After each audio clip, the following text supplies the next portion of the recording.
Hi friends, welcome to our channel super trade Lakshya. यहाँ बात करेंगे किस तरीके से हम प्लान कर सकते हैं मंडे के लिए। यहाँ पे वीकेंड में जो है मार्केट एनालिसिस करता हूँ रेगुलरली, एक छोटे से वीडियो में सारा सारांश कि क्या हुआ और उससे क्या आउटकम निकाल सकते हैं अगले हफ्ते के लिए। क्या आपको लॉन्ग करना चाहिए, क्या ऑयल यहाँ से गिरता जाएगा, क्या ऑयल के पॉजिटिव इम्पैक्ट्स आपको दिखेंगे, क्या यहाँ पे जो डील है वो होती हुई दिखेगी, क्योंकि पॉजिटिव न्यूज़ जो आया उसके कारण निफ्टी ने तो बहुत भयंकर उछाल दिया, बैंक निफ्टी एकदम पागल हो गया। तो ये सारी चीज़ों का क्या आउटकम है, क्या मार्केट रिट्रेस करेगा और क्या यहाँ से हमको दोबारा से सतर्क रहने की ज़रूरत है, क्या एफआईआई डेटा ऐसा कह रहा है। तो ये सारी चीज़ों को मैं कवर करूँगा। मैं यहाँ पे ग्लोबल एसेट्स जैसे कि स्पेसएक्स का क्या हुआ, उससे क्या आउटकम हो सकता है, क्योंकि बहुत सारा पैसा उसमें गया था, उसके बारे में बात करूँगा। उसके साथ ही साथ यहाँ पे आपको गोल्ड, सिल्वर, ऑयल और क्रिप्टोज़ के भी कुछ एनालिसिस यहाँ पे दूंगा।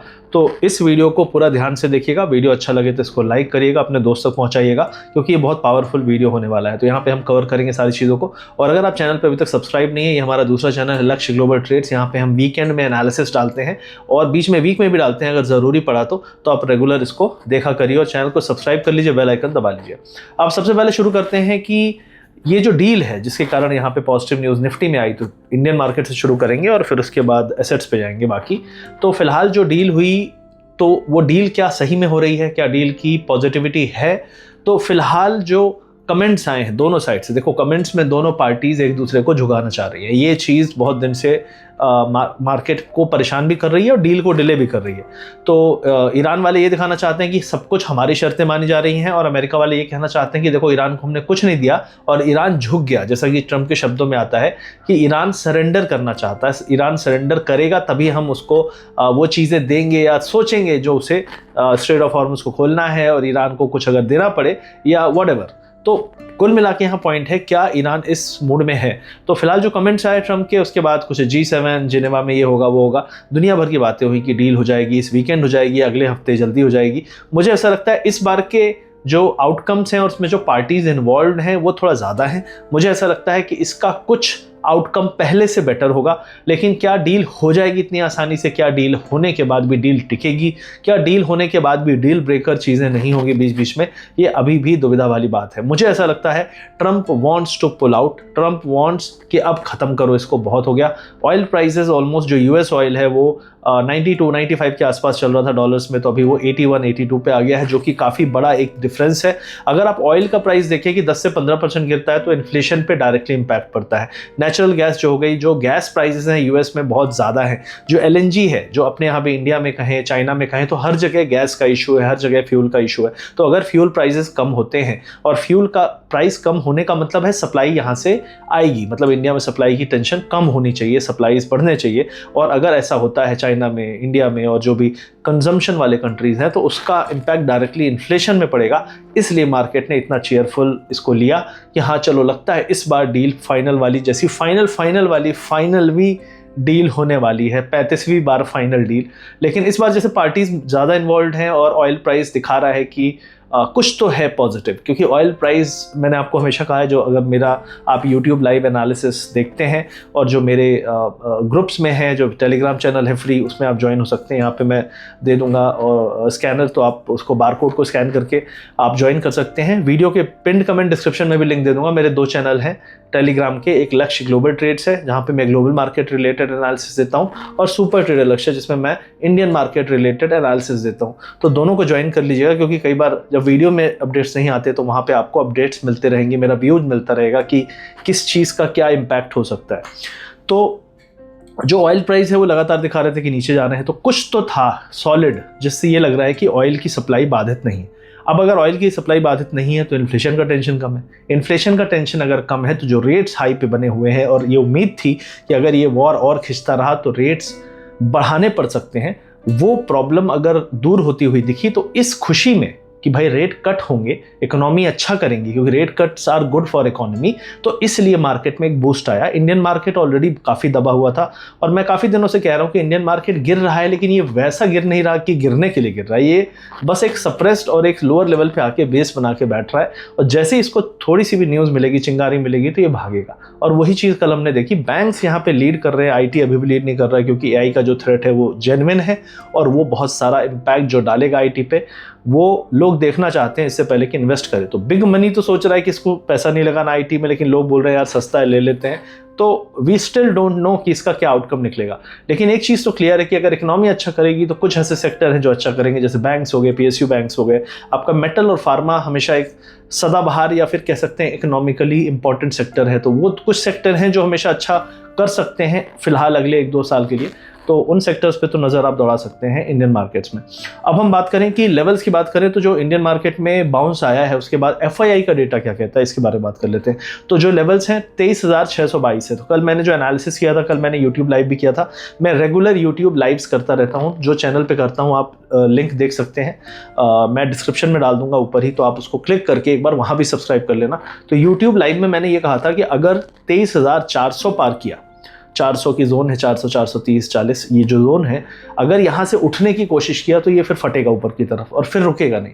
तो वो गेम प्लान तो था, और उसके बाद छोटे छोटे डिप्स जो आए उनमें एक्यूमुलेट करना था। ये ओवरऑल मेरा कहने का सेंस था, और जो लोग समझ पाए। कई लोग बोलते हैं क्या, मतलब कई लोग को समझ ही नहीं है, उनको चाहिए कॉल ले लो, पुट ले लो, बता दो भैया क्या ले लूँ क्या ले लूँ क्या ले लूँ। तो वो ले लूँ करते करते मार्केट उनकी लेके चलकर निकल जाता है, उनको पता भी नहीं चलता कि मार्केट ले चुका है, और वो कर्जे में डूबते जाते हैं। तो आप ऐसे मत बनिए, आप सेंसिबल सोचिए कि अगर मार्केट ऊपर जाने की है तैयारी तो डिप्स आर बाय।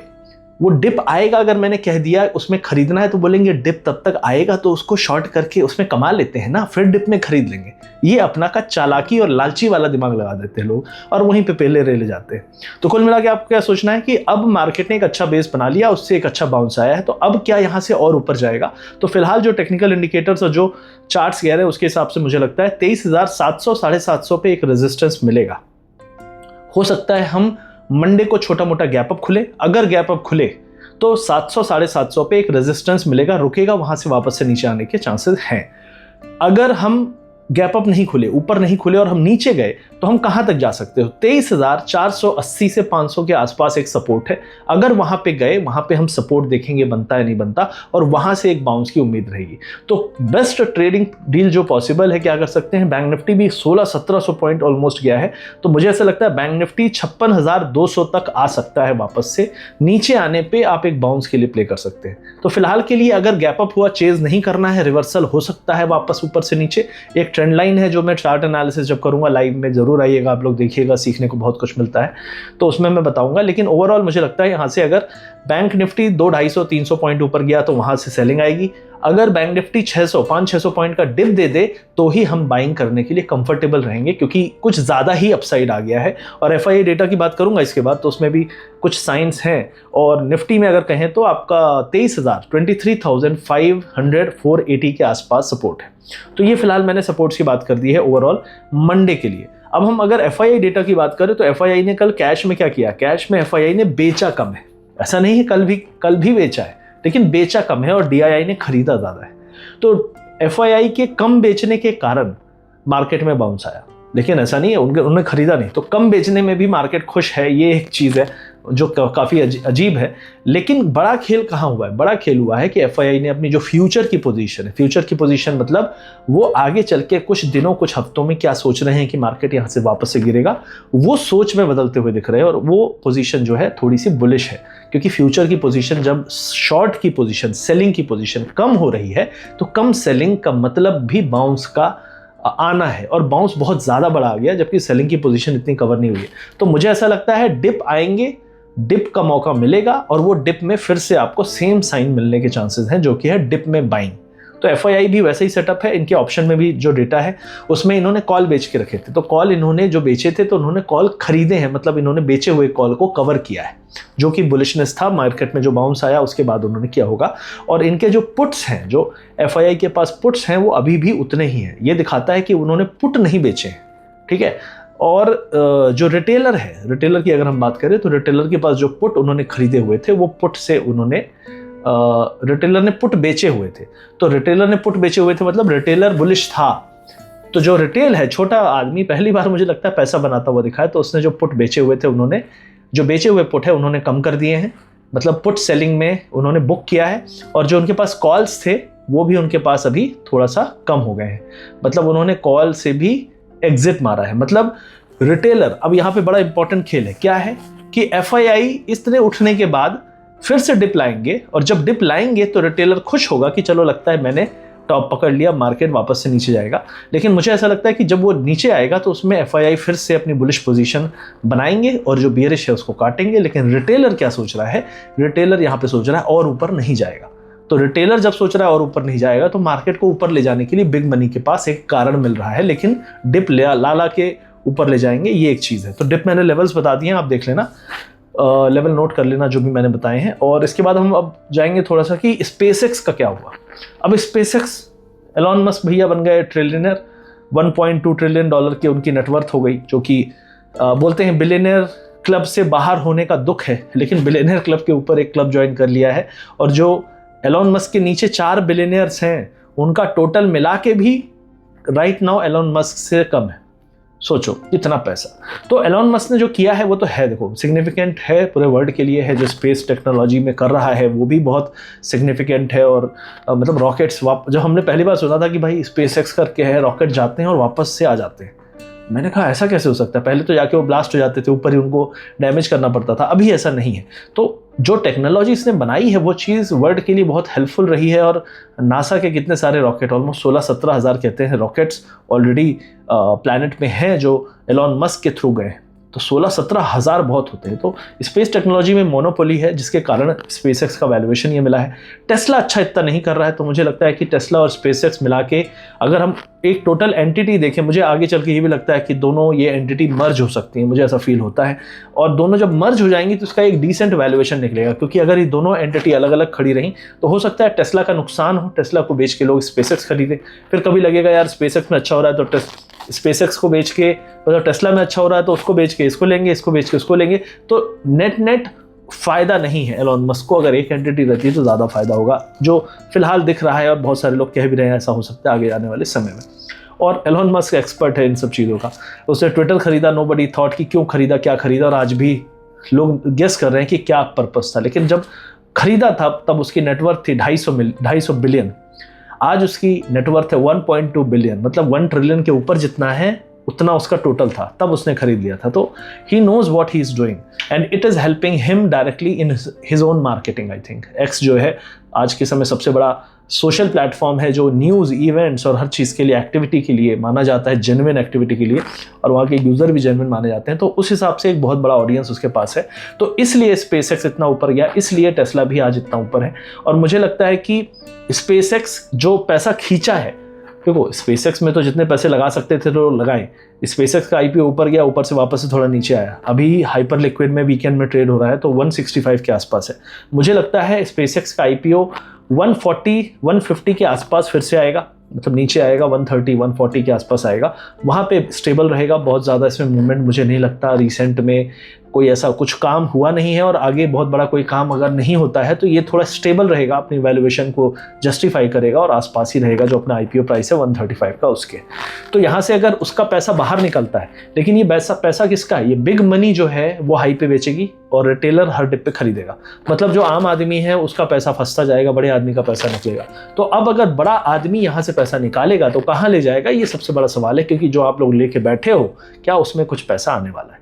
तो स्पेसएक्स की लोग कह रहे हैं तैयारी अभी हुई है, महीने 2 महीने में अनाउंसमेंट हुआ, लेकिन मैं मानता हूं कि अंदर वालों को ये पता था कि स्पेसएक्स आने वाला है। और इसीलिए बिग मनी, देखो बिग मनी को सब पता है, अंदर वालों को, बिलियनर्स को, क्लब को सब पता है, ट्रम्प को भी सब पता था। तो ये जो हो रहा है, जो पैसा आया है, ये वापस से जब बाहर जाएगा तो किन एसेट्स में जाएगा, और वो एसेट सस्ते वाले में जाएगा, महंगे वाले में जाएगा, एआई में जाएगा, ये देखने वाली बात होगी। तो प्राइस एक्शन बहुत इंपॉर्टेंट है। और यहीं पे मैं शुरू करता हूँ अब अगला चीज़। तो मैंने इंडियन मार्केट कवर कर दिया, मैंने आपको स्पेसएक्स का इम्पैक्ट बता दिया। मुझे लगता है उसका पैसा बाहर निकलेगा और बाहर निकल के कहाँ जाएगा ये हमें देखना है। तो यूएस मार्केट ग्रीन में क्लोज हुआ, जो कि अच्छी बात है।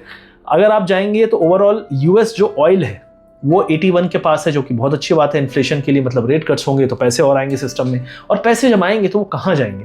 तो जो पैसे हैं ये कहाँ जाते हैं? नॉर्मली जाते हैं स्मॉल कैप सेक्टर में, small cap, mid cap. America में रसल 2000 करके एक इंडेक्स है, स्मॉल कैप 2000 भी कहते हैं उसको, वो 2947 पे है। वो अपने ब्रेकआउट, उसने 2500 के आसपास था, ब्रेकआउट किया, आज 29 पे है, मतलब ब्रेकआउट से 20% ऊपर है। यूएस मार्केट आपको पता है ऑलरेडी अच्छा कर रहा है। फिलहाल अगर हम देखें तो गोल्ड से पैसा निकला, और गोल्ड काफ़ी गिरा जब स्पेसएक्स का आईपीओ आने वाला था। तो गोल्ड गिरा, सिल्वर गिरा, ऑयल गिरा, क्रिप्टो गिरा। अब जब ये वापस से स्पेसएक्स का पैसा निकलेगा तो क्या ये वापस से गोल्ड सिल्वर में गया? हाँ गया। गोल्ड सिल्वर में आपको शार्प बाउंस मिलेगा 4 से 5% का, लो से 4 से 5% का, और इसको बाउंस को हमने पकड़ा भी था बड़ी बेहतरीनी से। अभी जो भी डिप आएंगे गोल्ड एंड सिल्वर में 4000 लेवल के आसपास, 4000 4100 के पास, तो वो एक सपोर्ट जोन है, बहुत इंपॉर्टेंट है, और यहाँ से बाउंस आएंगे। लेकिन क्या गोल्ड सिल्वर इस माहौल में जहाँ पे खूब पैसा छपेगा, रेट कट होगा, वहाँ पे क्या गोल्ड सिल्वर सबसे ज़्यादा प्रॉमिसिंग इन्वेस्टमेंट अपॉर्चुनिटी होगी? मुझे नहीं लगता। मुझे लगता है लोग रिस्क की तरफ जाते हैं जब पैसा ज़्यादा आता है। तो रिस्क कहाँ है? रिस्क आपका small cap mid cap sector में है। इंडिया का मिड कैप सेक्टर अगर आपको नहीं पता तो ब्रेकआउट पे है, ऑल टाइम हाई के पास है। बहुत सारे लोग सोचेंगे ऑल टाइम हाई पे है, निफ्टी तो नहीं है। तो मिड कैप आपको बता दूं ऑल टाइम हाई पे है, ब्रेकआउट की तैयारी है। और अगर ये ब्रेकआउट करता है तो ये बहुत बड़ी बात होगी, बहुत बड़ा मैसेज होगा कि जो पोर्टफोलियोज हैं वो ज़्यादा अच्छा कर रहे हैं, क्योंकि लोग ज़्यादातर छोटे मोटे स्टॉक्स ही खरीदते हैं, लार्ज कैप कम खरीदते हैं जो इंडिविजुअल स्टॉक होल्डर होते हैं। तो नज़र रखिएगा अपने mid cap small cap stocks में। मिड कैप चलेगा तो उसके बाद अगला नंबर जो होगा स्मॉल कैप का होगा। तो छोटे अच्छे स्टॉक जो इस मार्केट में जिस दिन मार्केट खराब करे, रेड हो, उस दिन आप देखिए कौन सा स्टॉक है जो रुका हुआ है। रिसेंट में चला है, लेकिन चलने के बाद देखिए जो चल रहा है वो चलता रहेगा, उसका कुछ टाइम तक ऐसा अंदेशा भी होता है। देखो मार्केट ओवरसोल्ड है, मार्केट क्रैश हुआ है बिकॉज ऑफ सम रीजन, वो रीजन चला गया तो क्रैश में रुकावट आनी चाहिए, क्योंकि क्रिप्टो में काफ़ी बड़ा फॉल आया। तो मुझे लगता है क्रिप्टो एक अनदर अपॉर्चुनिटी है जो निकल के आ सकती है। तो यहाँ पे अगर हम बात करें तो गोल्ड बात कर ली मैंने, सिल्वर बात कर ली, मुझे लगता है गोल्ड यहाँ पे $4450 तक जा सकता है। राइट नाउ 4220 के आसपास है। कितना? 4450 तक जा सकता है। मतलब यहाँ से करीब 10% का और अप मूव है, लेकिन डिप में एक्यूमुलेट करें, स्विंग की अपॉर्चुनिटीज बेटर रहेगी। जो सिल्वर है वो करीब $67-68 पे है, ये $74-75 तक जा सकता है, जो कि करीब करीब 10 से 12% का मूव है। यहाँ पे $65 के आसपास एक्यूमुलेशन की अपॉर्चुनिटी है। मतलब आप भगते को मत चेस करो, कुछ अगर भगने मतलब यहाँ पे लगता है लेना है तो कुछ क्वांटिटी ले ली, बाकी अगर डिप आएगा तो एवरेज करूँगा, नहीं तो इसी को राइड करूँगा। तो उस हिसाब से क्या होता है, पैसा भी आपके पास, तो लोग क्या करते हैं एक साथ घुस जाना चाहते हैं, एक साथ निकल जाना चाहते हैं, जो सबसे बड़ी प्रॉब्लम है लोगों की ट्रेड करते टाइम। तो यहाँ पे फिलहाल BTC बिटकॉइन बहुत स्ट्रांगली होल्ड कर रहा है जिस दिन से इसका फ्रीज हुआ है। मतलब जो जितने लोग को अप्लाई करना था उन्होंने अप्लाई कर दिया, उसके अप्लाई होने की डेडलाइन के बाद से बिटकॉइन अच्छा कर रहा है। और बिटकॉइन इनफैक्ट AI स्टॉक से अच्छा कर रहा है। बिटकॉइन राइट नाउ बहुत सारे ऐसे एसेट से अच्छा कर रहा है पिछले एक हफ्ते से, जब से वो क्रैश आया था उसके बाद से, जो मतलब अभी तक अच्छा कर रहे थे। तो मनी रोटेशन क्या क्रिप्टो की तरफ आएगा, उसका साइन आपको बिटकॉइन ही देगा, उसका साइन आपको इथेरियम देगा, सोलाना देगा। तो फिलहाल चीज़ें अच्छी हैं। बिटकॉइन 63 के ऊपर है, इथेरियम 1650 के ऊपर है, जो कि अच्छा लेवल है, जिसके ऊपर रहने पे ये बुलिश रहेगा आगे के लिए। और सोलाना जो है 65 के ऊपर है, 65.5 के ऊपर है। तो मुझे ऐसा लगता है ये 3 लेवल जो है अगर होल्ड करता है तो यहाँ से मुझे ऐसा लगता है कि पैसा बहुत तगड़ा वाला क्रिप्टो की तरफ अगले हफ्ते 2 हफ्ते में आना चाहिए, और क्रिप्टो आउट परफॉर्म करना चाहिए। और जिस तरीके से बहुत भयंकर फॉल आया था उसी तरीके से रिवर्सल भी शार्प हो। मैं ये नहीं मानता कि लिक्विडिटी गई तो लिक्विडिटी धीरे धीरे आएगी। लिक्विडिटी गई, जिसको IPO मिला, जिसको SpaceX चाहिए था, सस्ते में चाहिए था, उन्होंने ले लिया। अब अगर कोई 180 पे SpaceX खरीदना चाह रहा है, ना कि 135 पे, तो स्टुपिडिटी है। लेकिन स्टुपिडिटी रिटेल करता है, बिग मनी नहीं करती। लेकिन बिग मनी को अगर क्रिप्टो सस्ता दिखेगा SpaceX के कंपैरिजन में, SpaceX में 135 का प्राइस था, बहुत सारे लोगों ने 135 में, जो इंस्टीट्यूशनल लोग हैं उनको मिला, तो 135 वाले को 180 पे बेचने को मिल गया, जो कि billions and trillions of dollars लगा सकते हैं। उन लोगों के लिए तो अच्छा है, लेकिन जो लोग छोटे इन्वेस्टर हैं उन लोगों के लिए तो उसको मज़ा नहीं आएगा ना 20% में। तो उससे अगर अपॉर्चुनिटी क्रिप्टो में दिख रही है तो वो आएगा। तो मुझे लगता है कि इथेरियम, सोलाना और बिटकॉइन अच्छे लेवल पे है। मेरे को लगता है अगले 4 से 5 दिन में आउट परफॉर्मेंस आनी चाहिए, और जिस तरीके से ये वी शेप में गिरा था उसी तरीके से वी शेप में अगर बाउंस आता है तो क्लियरली हो जाएगा कि SpaceX के कारण ही फॉल आया था। SpaceX का IPO जाने के बाद वापस से स्मॉल नहीं बिग मनी आ रहा है यहाँ पे इस प्राइस पे। इस प्राइस पे स्मॉल मनी तो निकल चुका है ना, वो तो बोला SpaceX AI। तो AI और SpaceX ना परफॉर्म करे और उसी टाइम पे क्रिप्टो अच्छा करे, ये साइन आपको अगले एक हफ्ते वॉच करना है। अगर ये साइन आपको दिखे तो समझ जाना जो चीज़ मैं कह रहा हूं, और ये चीज़ अगर शुरू हो गई तो इस चीज़ का जो जलजला है आपको अगले हफ्ते 2 हफ्ते में दिखेगा। लेकिन वो मौका बहुत शॉर्ट विंडो में आएगा कि आप मतलब 1670 पे अभी चल रहा है इथेरियम, और इथेरियम यहाँ से 2000 पहुँच गया तो करीब करीब हो गया वो 15 से 18%, और 15 to 18% मूव आप मिस कर गए तो उसके बाद फिर कुछ रह नहीं जाता। क्योंकि जब आप यहाँ से डबल की बात करेंगे तो जब वो डबल होगा 32 हो जाएगा तो आपके रिटर्न्स डबल नहीं होंगे, वो 80% होंगे। तो ये जो डिफरेंस होता है सही समय पे वैल्यू बाइंग करने का, वो मिस हो गया तो फिर उसके बाद आपको जो ROI है वो डेफिनेटली मज़ा नहीं आता, उसमें लोगों को रिग्रेट हमेशा होता रहता है। तो ये एक चीज़ है जिसको नोट करना चाहिए आपको। ओवरऑल मार्केट में एक चीज़ क्लियर है, स्पेसएक्स का IPO जा चुका है, जो अगले बड़े IPO हैं OpenAI है, एंथ्रोपिक है, वो अक्टूबर-नवंबर तक में आने की उम्मीद है, उससे पहले तो मुझे नहीं लगता आएंगे। और अगर वो तब तक में आएंगे तो अगले 3-4 महीने की जो विंडो है, उस विंडो में अगर वॉर ठंडा हो जाता है, ऑयल सस्ता हो जाता है, तो ये इन्फ्लेशन को कंट्रोल करेगा, कम करेगा। और अगर जो अभी अगले हफ्ते मीटिंग है फेड की, अगर उस मीटिंग में गलती से भी ये आ गया शब्द कि अभी तक तो इन्फ्लेशन ज़्यादा थी because of war and oil, और ऑयल गिर गया है तो इन्फ्लेशन बहुत तेज़ी से नीचे आने की उम्मीद है, अगर ये शब्द निकलते हैं फेड गवर्नर के, क्योंकि वो ट्रम्प का आदमी है और ट्रम्प तो बोलता है inflation is nothing, oil will come down fast and all that, तो मुझे ऐसा लगता है कि this will be A sensible game by Trump, क्योंकि आदमी ट्रम्प का है, वो कितना भी पोस्चरिंग कर ले कि मैं तो न्यूट्रल रहूंगा, वो आदमी ट्रम्प का है, बात वही करेगा जो ट्रम्प चाहेगा। तो मुझे ऐसा लगता है वो मार्केट को बहुत पॉजिटिवली हेल्प करेगा, क्योंकि मार्केट बहुत हॉकिश लेके बैठा है फेड को, बहुत स्केप्टिक है कि रेट कट्स होंगे कि नहीं होंगे, और बातें हो रही हैं कि रेट हाइक हो जाएंगे ये वो, लेकिन सबका कारण है वॉर और सबका कारण है ऑयल और गैस के दाम जो अमेरिका और वर्ल्ड वाइड बढ़े हुए हैं। तो अगर ये प्रॉब्लम सॉल्व होती है, जो कि मुझे लगता है कि अब ये राइट डायरेक्शन में है, लेकिन हाँ जैसा कि मैंने कहा सॉल्यूशन आने के बाद भी झिकझिक चलती रहेगी, लेकिन अगर ऑयल फ्लो होता रहे स्ट्रेट ऑफ हॉर्मुज से तो वो वर्ल्ड के लिए सबसे बड़ी बात है, सबसे इंपॉर्टेंट बात है, जो कि हो जाए। मिसाइलें चलती रहें, ऑयल बहता रहे, कोई टेंशन नहीं मार्केट को, लेकिन ऑयल बहता रहे, गैस निकलते रहे, टैंकर निकलते रहे, ये मार्केट को चाहिए। भले उसमें ईरान को कुछ पैसा चाहिए, पैसा मिलता रहे टोल काइंड ऑफ, या अमेरिका बोल दे कि हम तुमको ये तुम्हारे फंड्स हैं फ्रोज जो है रिलीज कर रहे हैं, अब तुम टोल नहीं लोगे, ये भी एक पॉसिबिलिटी है। तो इन सारी पॉसिबिलिटी को मार्केट जज करेगा अगले एक हफ्ते में, और मुझे ऐसा लगता है मंडे ट्यूसडे से कुछ और सॉलिड पता चलेगा कि डील है कि नहीं है। ओवरऑल मुझे लगता है मार्केट काफी स्ट्रेच मार दिया था फ्राइडे को, शॉर्ट कवरिंग थी बेसिकली, ये शॉर्ट स्क्वीज हो गए थे, बहुत ज्यादा दब गए थे लोग, और जो भागते भागते लोगों ने कवर किया है। लेकिन FII के पास क्योंकि अभी भी थोड़ी पोजीशन है बियरिश की, तो वो डिप लाने की कोशिश हमेशा करेंगे। 500-700 पॉइंट का डिप अगर आ जाता है बैंक निफ्टी में, कोई बड़ी बात नहीं। 100-150 पॉइंट 200 पॉइंट का डिप आ जाता है निफ्टी में, वो भी कोई बड़ी बात नहीं। वो डिप एक गट्सी अपॉर्चुनिटी होगी उन लोगों के लिए जो बाय द डिप कर सकते हैं, बिकॉज दे अंडरस्टैंड कि डेटा कैसा है, जो कि मैं समझाता रहता हूं। तो मेक श्योर आप चेक करें हमारा टेलीग्राम चैनल, मेक श्योर आप हमारे यूट्यूब लाइव्स में ज्वाइन करें रेगुलर। वीडियो के पिन कमेंट डिस्क्रिप्शन में, पिन कमेंट में नीचे दिया होगा, आप चेक कर लेना, लिंक मैं दे दूंगा, तो लाइव वाला ज्वाइन कर लेना। हमारा क्रिप्टो का एक फ्री VIP चैनल है, वहाँ पे क्या करते हैं हम लोगों को सिखाते हैं, समझाते हैं क्या है, कैसे है ट्रेड है, क्या लेवल्स हैं, और वो फ्री है। फ्री उन लोगों के लिए है जो लोग हमारे, आपको पता है इंडिया में FIU एक्सचेंजेस है जिनमें आप क्रिप्टो, गोल्ड, सिल्वर, ये सारी चीज़ें ट्रेड कर सकते हो, ऑयल, ठीक है, और वहाँ पे आप 24 घंटे ट्रेडिंग चलती है, इवन वीकेंड में चलती है, तो आप वहाँ पे ट्रेड कर सकते हैं। वहाँ पे हम व्यू देते हैं, तो उनमें आप अकाउंट खोलें, KYC करें, पूरा प्रॉपर है, लीगल है, और कोई दिक्कत नहीं है डिपॉजिट और फंड विड्रॉल की। बहुत सारे फेक वेबसाइट्स और बहुत सारी चीज़ें फर्जीवाड़ा चल रहा है, फंडेड अकाउंट जैसे जाली काम भी बहुत सारे लोग कर रहे हैं, लेकिन ये प्रॉपर है। FIU रजिस्टर्ड एक्सचेंजेस में आप अकाउंट खोलें, वहाँ पे जाएं और उसमें आप अपना डिपॉजिट करके ट्रेड करें। तो जब आप डिपॉजिट कर लेंगे उसके बाद हमारी टीम से कॉन्टैक्ट कर सकते हैं, यहाँ पे लिंक दे दूंगा, STL4 सपोर्ट करके टेलीग्राम ID है, जो कि हमारे टेलीग्राम चैनल के इन्फॉर्मेशन में भी मिल जाएगी। जाइए, चेक करिए, उनसे संपर्क करिए। जब आपका अकाउंट रेडी हो जाए तो आपको मैप कर देंगे, ऐड कर देंगे हमारे टेलीग्राम पे, जो फ्री है VIP। लेकिन अगर आप सिर्फ फॉर्मेलिटी के लिए जाएंगे तो ऐड नहीं करेंगे, इसीलिए डिपॉजिट का हमने सिस्टम रखा है। अगर आप 15 दिन 20 दिन में यही फॉर्मेलिटी वाला काम करेंगे तो फिर आपको निकाल भी दिया जाएगा। तो मेक श्योर आप सीरियस हो। आप मजाक कर रहे हो अपने साथ और मेरे साथ, तो प्लीज़ यार मजाक करते रहो, कोई दिक्कत नहीं। But I am very blunt about this, मैं हमेशा मुँह पे बोलता हूँ कि फॉर्मेलिटी करोगे, इस केस में हो जाएगी फॉर्मेलिटी आपके साथ, कहाँ, जीवन में, तो ना करो तो अच्छा है। सीरियस हो जाओ, समय है।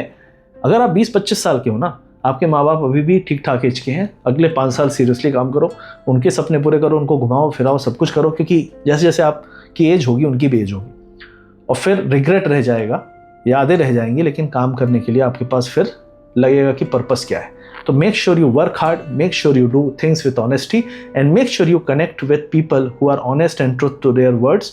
अगर आपको मेरी बातें अच्छी लगी, लाइक करो, शेयर करो, सब्सक्राइब करो, साथ में जुड़ो, मिल के काम करेंगे, मिल के बातें करेंगे। तूफान हमेशा आते रहते हैं, ये मार्केट है, यहाँ पे तूफान हमेशा आएंगे, लेकिन लड़ने के लिए साथी हमेशा मिलेगा आपको। अगर आप मेरे साथ काम करते हैं तो मैं खड़ा आपको हमेशा मिलूंगा। Thank you very much, see you soon. Subscribe, share and like and check the pinned comment and description, सारी डिटेल्स मैंने वहाँ पे दे दी है। बाय बाय, जय हिंद, एंड मिलते हैं अगले वीडियो में।